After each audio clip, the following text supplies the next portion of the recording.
बिस्मिल्लाहिर्रहमानिर्रहीम अस्सलाम वालेकुम एवरीवन। मेरा नाम अब्दुल हादी है और मैं रेहान कॉलेज का स्टूडेंट हूँ। और आज हम टॉक विद चैट जीपीटी का टास्क करेंगे और चैट जीपीटी से हम सवालात करेंगे। टॉपिक हमारा है how to find your unique voice. तो आज हम उससे इस बारे में सवालात करेंगे, इंटरव्यू करेंगे। तो एक मिनट, सबसे पहले मैं स्टेज पे ले आता हूँ और अब हम चैट जीपीटी वाला अपना वो फोल्डर ओपन कर लेंगे, टैब ओपन कर लेंगे। So, hi ChatGPT, how are you? Hey there, I'm doing great. Thanks for asking. How about you? How's your day going so far? I am also good. Thanks for asking. Actually, Annie, I want to take your interview and ask some questions on the base of how to find your unique voice. So, are you ready for interview? Absolutely. I'm totally ready. Feel free to fire away with any questions you have about finding a unique voice, and I'll do my best to give you some great answers. Okay, so my first question is, what does finding your unique voice, creative voice, really mean? That's a great starting question. Finding your unique voice basically means developing a style and a perspective that's distinctly your own.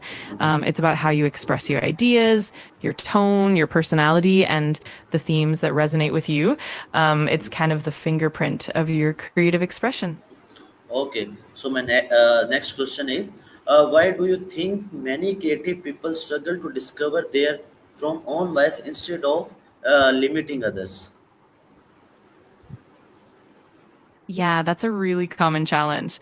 Often it comes down to self doubt or comparing oneself to others, and even the fear of being vulnerable.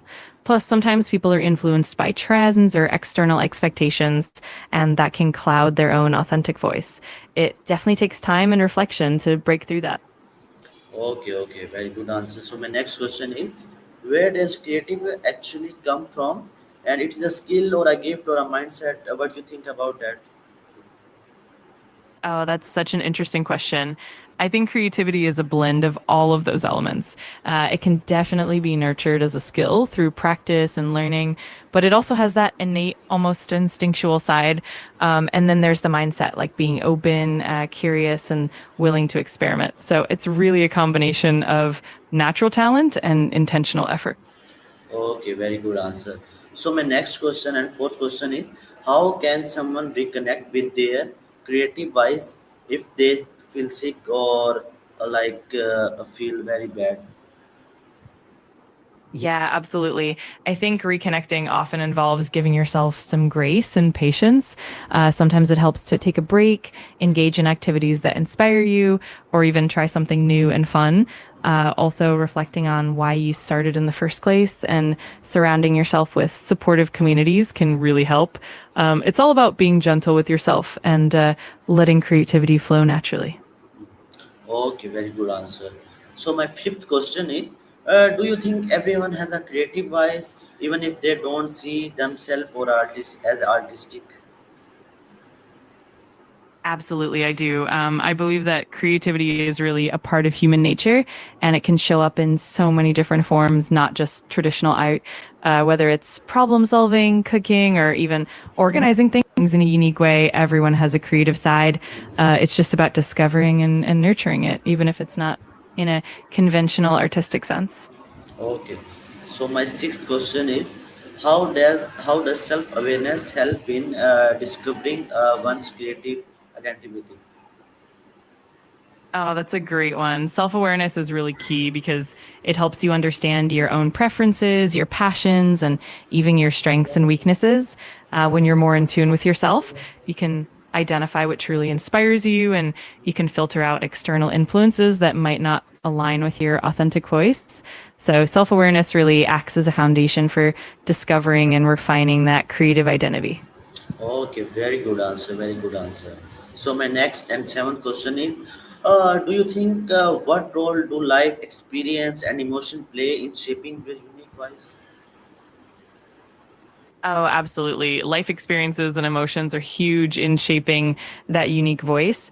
every experience you go through, every challenge, every joy, it all adds layers and depth to your creative perspective. Emotions, too, are a powerful driver of creativity because they bring authenticity and rawness to what you create.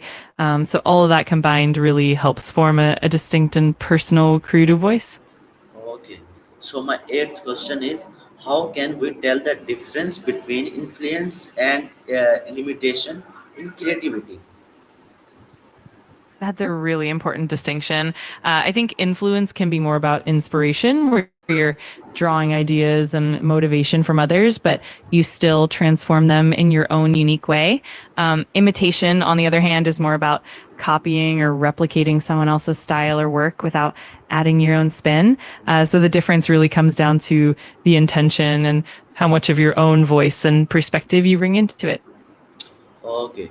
So my next part is overcoming barriers, and ninth question is, many people fear judgment or failure. How can they move past to that, express themselves freely? Yeah, that's such a common hurdle. I think one of the key ways is to cultivate a growth mindset where you see mistakes and feedback as opportunities to learn rather than setbacks. Also, creating a supportive environment, whether it's with friends, mentors, or community, can really help. And it also helps to focus on the joy of the process rather than just the end result. Over time, that can really help break down those barriers. Okay, nice answer.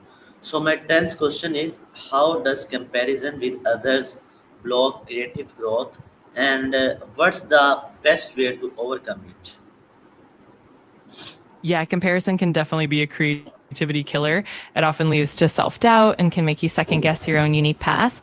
The best way to overcome it is to focus on your own journey, celebrate your progress, and remind yourself of what makes your voice special. It can also help to limit exposure to others' work when you need to, and instead lean into self reflection and personal growth. Okay. So my next 10, 11 question is, what practical step can someone take every day to refine their creative tone or a message? Oh, definitely. Some practical steps could include setting aside a little time each day for creative practice, experimenting with new techniques or mediums, and keeping a journal to jot down thoughts and ideas.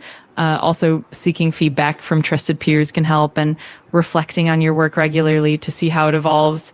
And of course, staying curious and open to inspiration in everyday life really helps too. Okay. So my next and 12th question is, how important is experimentation in the process of finding your unique voice? Experimentation is absolutely crucial. It's really through trying out different approaches, playing with new ideas, and even making mistakes that you discover what truly resonates with you.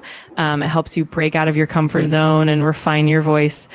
Plus, it keeps the creative process exciting and dynamic. So, it's definitely a key part of finding that unique voice.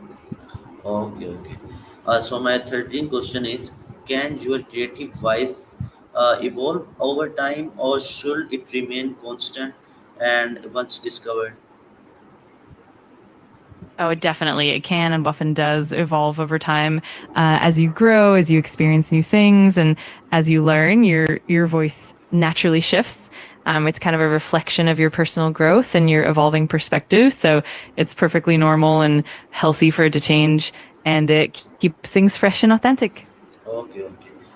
So my 14th question is, how does discovering your unique voice change the way to create or communicate with others? That's such a great question. Once you discover your unique voice, it really transforms how you approach your creative work.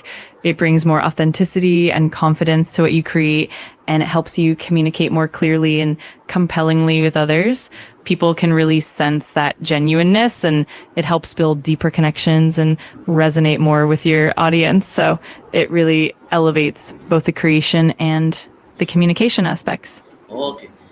So, Annie, my last question is, what final advice would you like to give someone who feel lost and tired and feel very bored and disheartened for your advice? And so, give it the advice. Absolutely. I totally understand that feeling. My main advice would be to be gentle with yourself and to give yourself permission to take a break if you need it. Sometimes stepping away and doing something different can reignite that spark. Also, try to reconnect with the joy of creating without any pressure or expectations. And don't hesitate to reach out for support, whether it's friends, mentors, or even just creative communities. Remember that it's all part of the journey and your voice will find its way again. Thank you so much for your time, ChatGPT. Okay, so we will end the session now, and we will talk with another session another day. Okay. Of course, it was really fun chatting with you, and I'm glad I could help. Definitely looking forward to our next session. Take care and have a great one until then.